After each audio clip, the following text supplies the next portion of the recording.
Hello guys, कैसे हैं आप सब। और आज का जो वीडियो है वो डीप सीक ऐप जो चैट जीपीटी को भी जिसने मात दे दी है और विश्व में जिसके अभी काफ़ी चर्चाएं हो रही है और काफ़ी जिसके बारे में हम जानने की कोशिश भी कर रहे हैं। तो चलिए सीधा हम विदाउट वेस्टिंग आवर टाइम हम सीधे ही यूट्यूब और गूगल के माध्यम से हम सीधा ही इसे समझने की कोशिश करेंगे कि ये क्या है। और जितना भी नॉलेज हमारे पास अवेलेबल है इंटरनेट में, हम सीधा उसे चेक करने की कोशिश करते हैं और आगे बढ़ते हैं।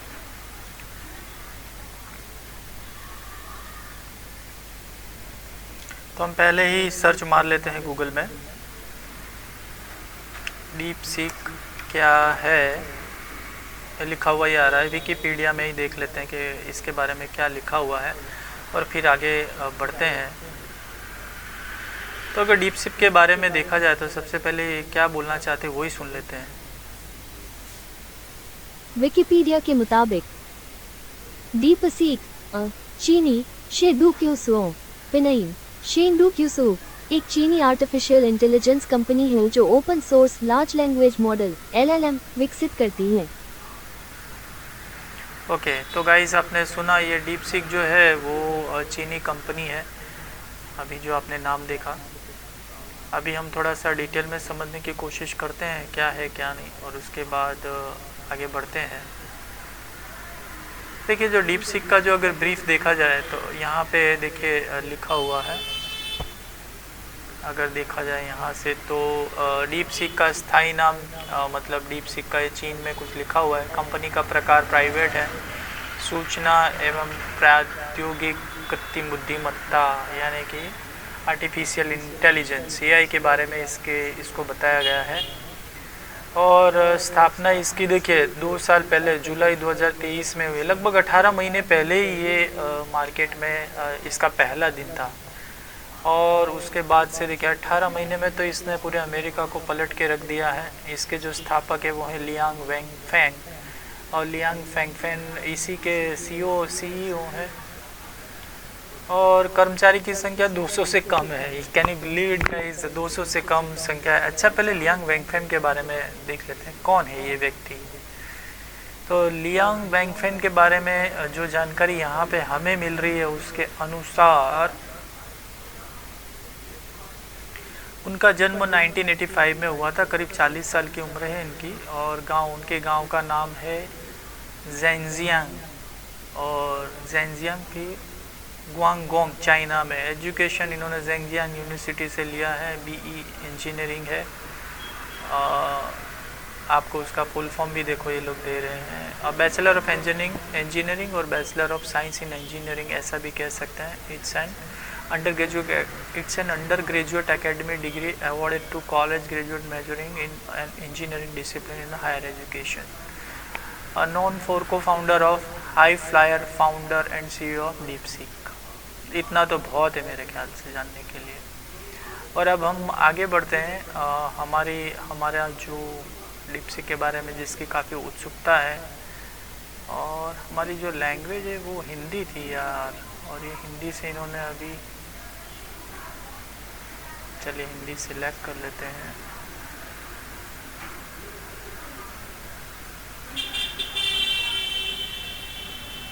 कहाँ चली गई मेरे भाई, एशिया। तो अपने एशिया में नहीं आते क्या? अरे यार,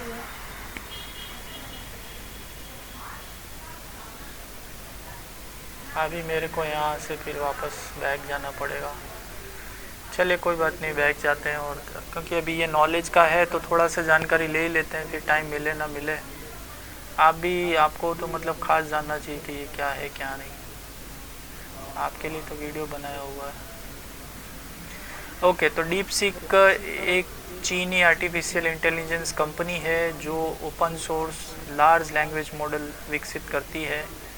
हांगझो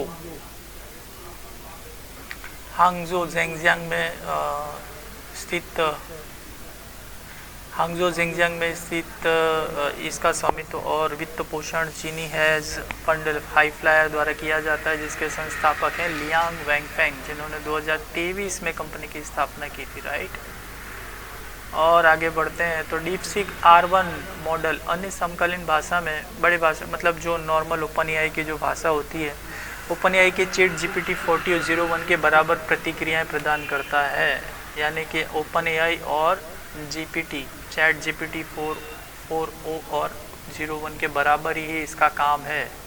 इसे काफ़ी कम लागत पर प्रशिक्षित किया गया है। 2023 में OpenAI के GPT 4 के लिए $100 मिलियन की तुलना में US 6 मिलियन बताई गई है। मतलब instead of 100 million they have just use $6 million.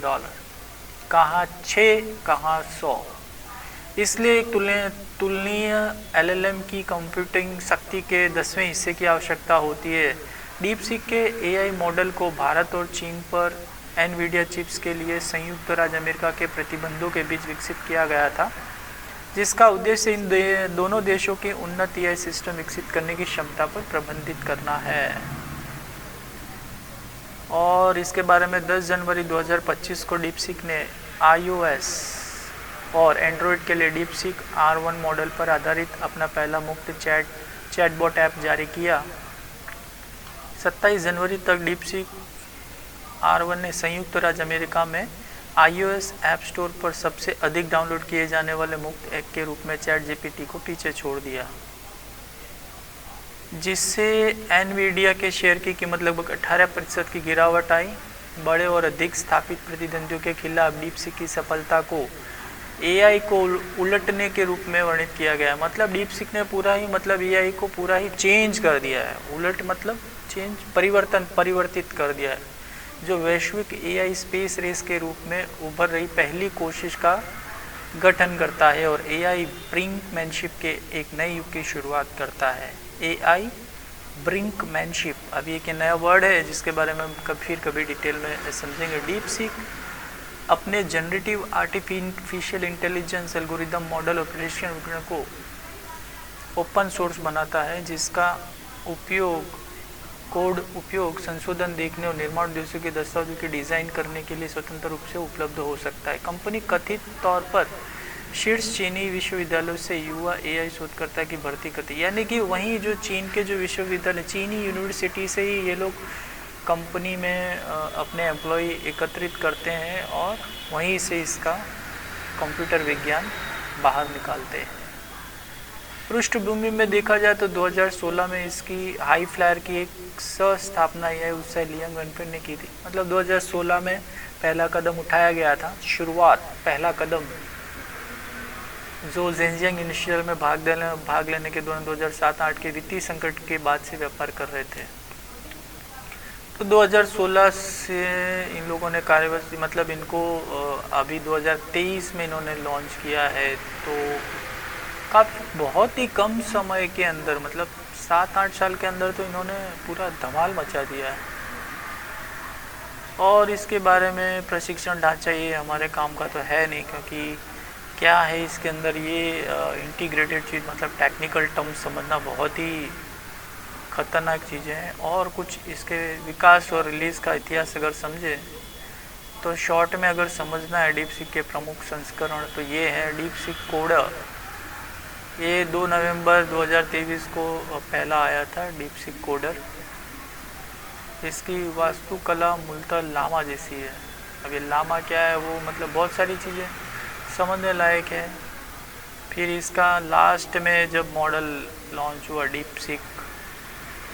पहले DeepSeek नवंबर में लॉन्च हुआ था। DeepSeek R1 लाइट केवल API और चैट इंफॉर्मेशन के माध्यम से ही पहुंचा जा सकता था। फिर DeepSeek R1 0 वो DeepSeek V3 बेस से आरंभ किया गया था और V3 आर्किटेक्चर को साझा किया गया था और अभी फ़िलहाल सभी जगह पे ये उपलब्ध है। R1 और R1 0 द्वारा संस्कृत डेटा। अब ये DeepSeek कोडर क्या है इसके बारे में आप समझना चाहें या फिर और भी बहुत सारी चीज़ें हैं तो ये सारी चीज़ें यहाँ पे दी गई है जो आप ये दुनिया में आप सुन रहे हैं इसकी पूरी जानकारी दी गई है। DeepSeek LLM पैरामीटर्स LLM मतलब एक ये टेक्निकल टर्म्स है जिसमें देखा जाता है कि पर बाइट कितना ये लोग काम कर रहे हैं। LLM के बारे में भी हम समझेंगे कभी। ये टेक्निकल टर्म्स है, इसके बारे में तो हमें भी क्या समझ में आएगा। पूरा स्ट्रक्चर इन लोगों ने पूरा ऑनलाइन ही कर दिया है, देख रहे हो गाइस कि ये लो आपको जो इन्फॉर्मेशन चाहिए सारी इन्फॉर्मेशन अवेलेबल है।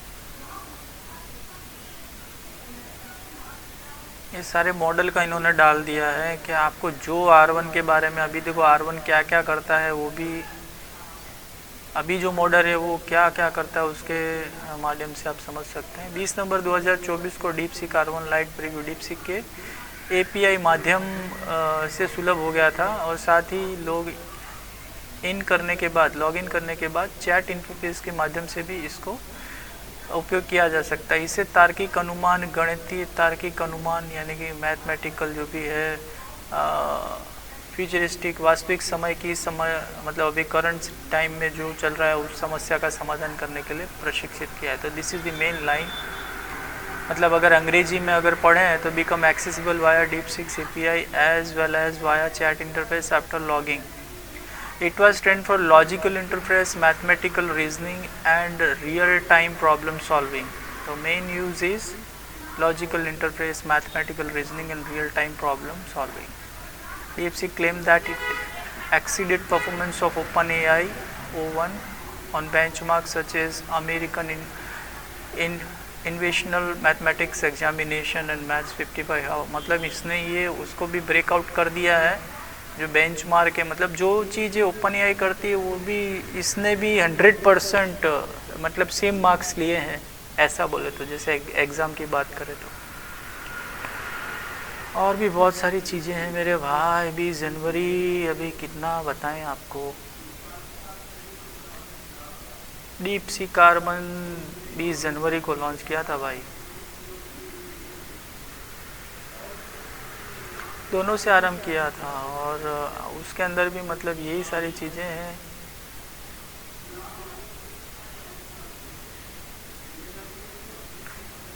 वाव,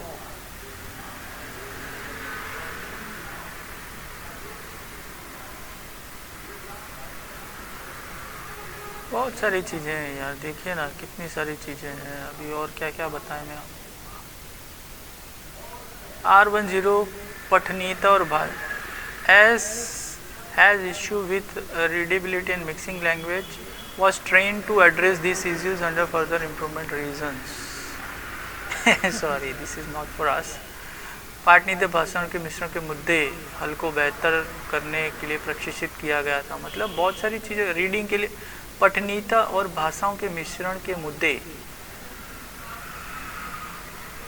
R1 हल करने के लिए और तर्क को बेहतर बनाने के लिए प्रशिक्षित किया था। मतलब जो लैंग्वेज रीडिंग है और जो भाषा का प्रॉब्लम था उसको भी, मतलब आप जो बोल रहे हैं, जैसे मैंने बोला कि अभी अमेरिका में गणित का लेटेस्ट क्वेश्चन जो अभी तक सॉल्व नहीं हुआ वो क्या है, तो वो ये बता सकता है। कहने का मतलब जो लैंग्वेज बैरियर था उनने बिल्कुल से इसको ब्रेकआउट कर दिया। जैसे कि अगर मैं बोलूँ कि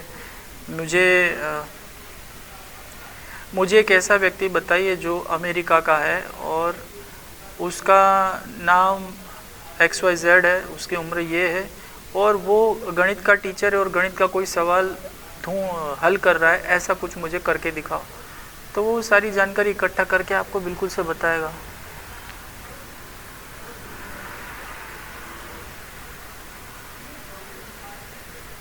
हाँ, समझ में।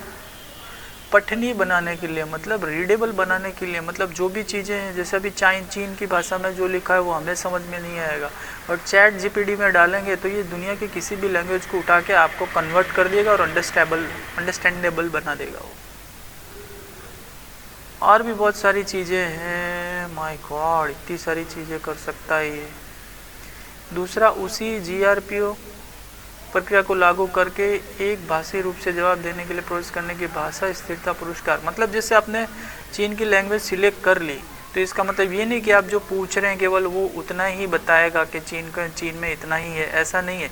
अगर आपने चीन के अंदर ये पूछा कि भाई चीनी यूनिवर्सिटी के बारे में बताइए, तो आपका सवाल क्या है कि चीनी यूनिवर्सिटी के बारे में बताइए, तो वो चीन की यूनिवर्सिटी की लिस्ट भी बताएगा, चीनी यूनिवर्सिटी के अंदर के यूनिवर्सिटी में जो अभ्यास है उसके बारे में भी बताएगा, और अभी करंट में उस अभ्यास के कौन कौन प्रोफेसर है वो भी बताएगा, और वो प्रोफेसर का कोई लेटेस्ट अगर वीडियो जारी है तो वो भी बताएगा, और उन्होंने कोई प्रॉब्लम सॉल्विंग किया है या उनसे रिलेटेड कोई लेटेस्ट अपडेट है तो वो भी बताएगा। आप स्टेप समझ रहे हैं, इतनी सारी चीज़ों को किया हुआ है। तर्क डेटा मतलब जो आपके सवाल है, जैसे कि अगर मैं कहूँ, तो ये जो अगर मगर वाली जो बातें हैं वो ये एकदम क्लियरिटी के साथ बता सकता है। अगर मेरा वज़न 60 किलो है और मैं पहाड़ पे चढ़ना चाहता हूँ और पहाड़ की ऊंचाई 1000 मीटर है, तो मैं कितनी देर में उसकी ऊंचाई पे पहुँच सकता हूँ, किन किन बातों का ध्यान रखना चाहिए। तो ये उसका भी ऑब्जर्वेशन, वो तर्क लगाएगा और आगे बढ़ेगा। आप समझ रहे हैं, इतना सारा थिंक डेटा है, it's all about think data. मूल्यांकन करें अगर इसके बारे में, जो फाइनली अगर वर्डिक की बात करें तो डीपसीक ने अपना AI असिस्टेंट जारी किया जो एप्पल iOS और एंड्रॉयड के बीच के लिए चैटबॉट ऐप के रूप में V3 मॉडल का उपयोग करता है। ये इसका मतलब बेसलाइन है। ग्राफिक प्रोसेसिंग यूनिट का उपयोग करके सुपर कंप्यूटर से ये सारी जानकारी इकट्ठा करता है और हमारे सामने पेश करता है। बहुत सारी चीज़ें हैं गाइस।